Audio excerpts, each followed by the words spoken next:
Yung ating Pangulong Bongbong Marcos, mga kababayan, ang sabi dito sa balita, open siya para sa charter change.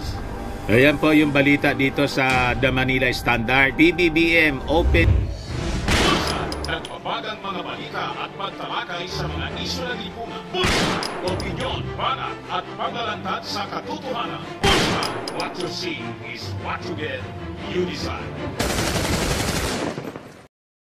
Yung ating Pangulong Bongbong Marcos, mga kababayan, ang sabi dito sa balita, open siya para sa charter change. Ayan po yung balita dito sa The Manila Standard. PBBM open to economic chacha.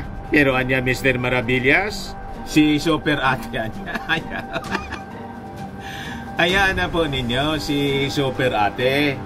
Kasi si Senator Amy Marcos, may iba naman po siyang agenda. Pangbalansi po si Super Ate para hindi naman po isipin ng mga mamamayang Pilipino na parang ang ating gobyerno po, yung ating administrasyon ay pinapatakbo na lang ng iisang pamilya. Di ba? Kasi yung Speaker of the House na pinsang buo ng ating Pangulong Bongbong Marcos, all out yung suporta po sa economic chatsa naman po ito para gumanda yung investments po. Lalong gumanda yung investments po dito sa ating bansa. Yun ang purpose po nito. Ayan po, Marcos, Chacha should focus on attracting potential investors. Ito naman po yung sabi ng ating speaker, chapter change moves to zoom in on economic provisions.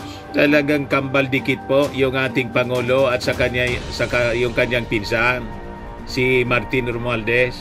Di ba napakaganda yung tandem ng dalawa?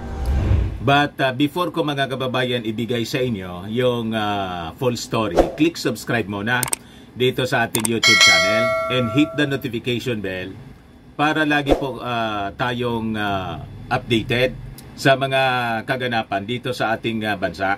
Like and share na rin po ninyo ng ating video.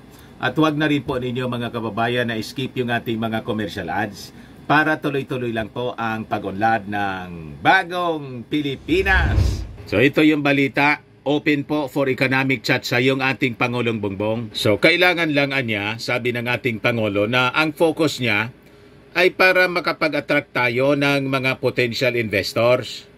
Tama po, tama niya Mr. Maravillas. Kaya lang yung sabi ni Super Ate kasi, may proposal din kasi si Robin Padilla. Di ba siya yung chairman ng Committee on Constitutional Amendments sa Senado? Gusto niya political amendments sa charter change. I-extend yung term ng mga elected officials, yung term of office. Tapos yung mga senador gawin na daw na 54. O di ba? Sobra ka doble yung gustong mangyari ni Senator Robin Padilla. Pag ganyan po, pati yung mga dati hindi na nanalo, yung mga reject po natin ng mga kandidato sa pagkasenador tulad ni Harimao at saka ni Salmao Sidong Panelo, panalo. Pati yung mga nuisance candidates, magsisweldo po tayo, pati mga nuisance candidates, 54 mga senador. O diba?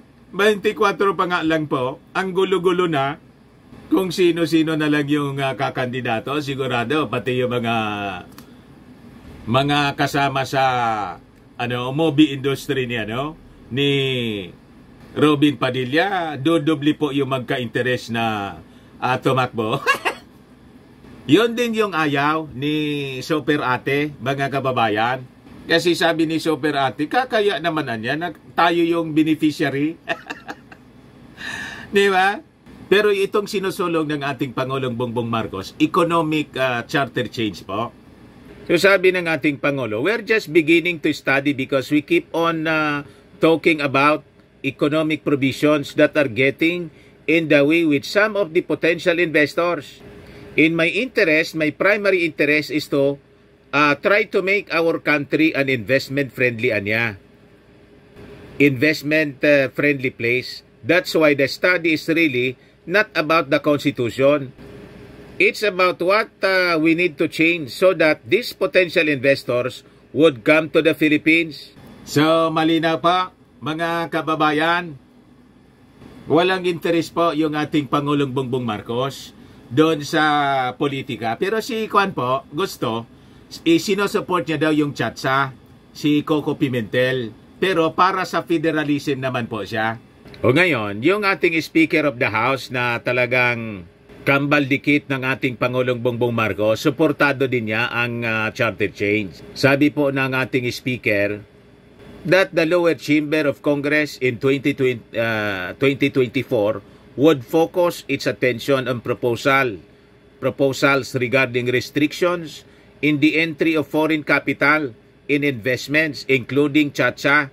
Next year, sabi niya, we will focus our attention on reviewing proposals that deal with the restrictions blocking the entry of foreign capital at saka yung mga investments anya dito sa ating bansa. Yung iba naman po na mga mapagduda yung isip, baka kasi anya gusto na mag-Prime Minister kasi ni Martin Romualdez.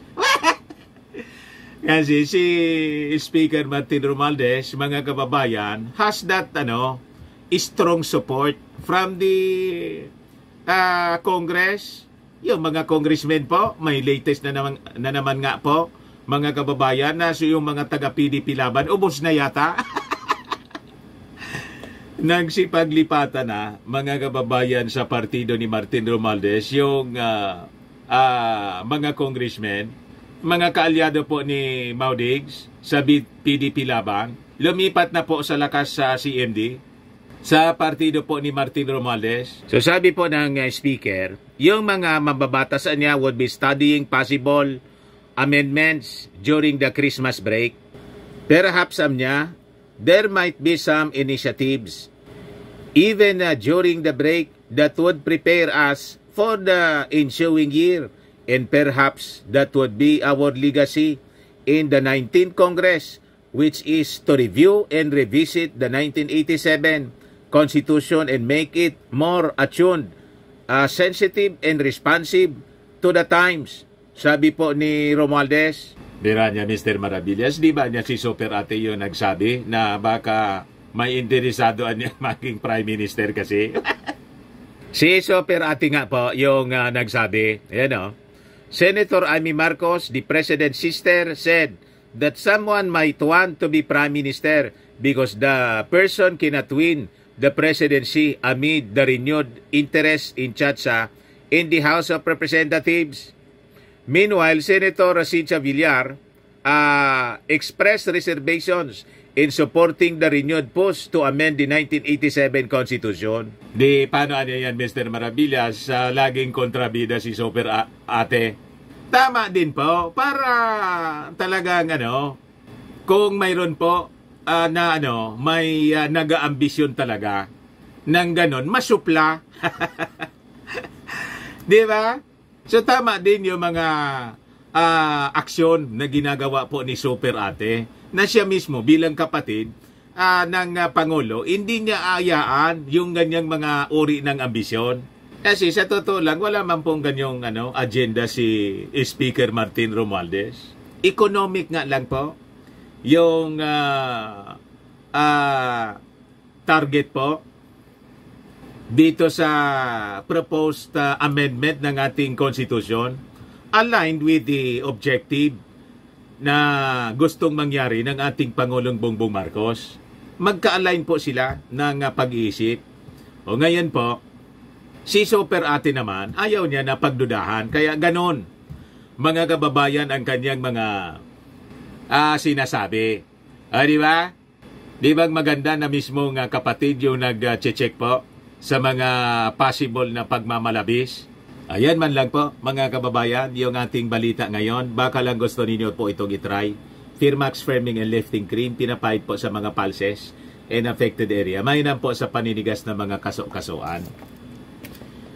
Ito naman po, Automax Radiant Serum. Sa mukha naman yung application. Anti-aging po siya. You will look 10 years younger than your age. Sa mga cancer patients naman po, baka lang gusto ninyo po itong itry. Ning siya red mix fruit drink. Hindi man po siya gamot, food supplement siya. Kaya lang, gawa siya mga kababayan sa goji berry. Yung goji berry may anti-cancer properties. Okay po? Yung mga inquiries ninyo, dumiretso na lang kayo sa aming messenger sa Facebook para masagot namin agad. Ako po si Dante Maravillas. Bye-bye po. God bless. Sa mga naghanap po ng malinis and spacious fitness gym, bumisita lang po kayo sa aming Colossal Fitness Gym.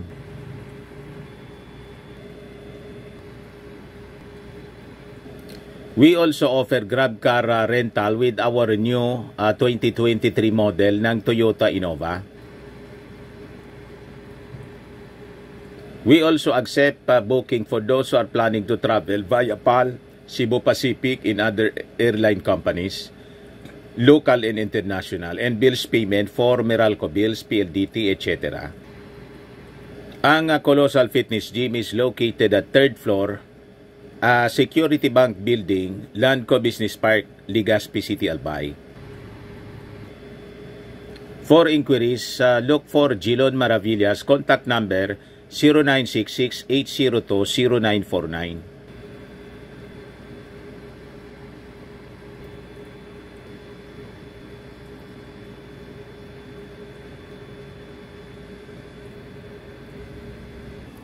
Ayos pa. Ayos na ayos niya, Mr. Maravillas.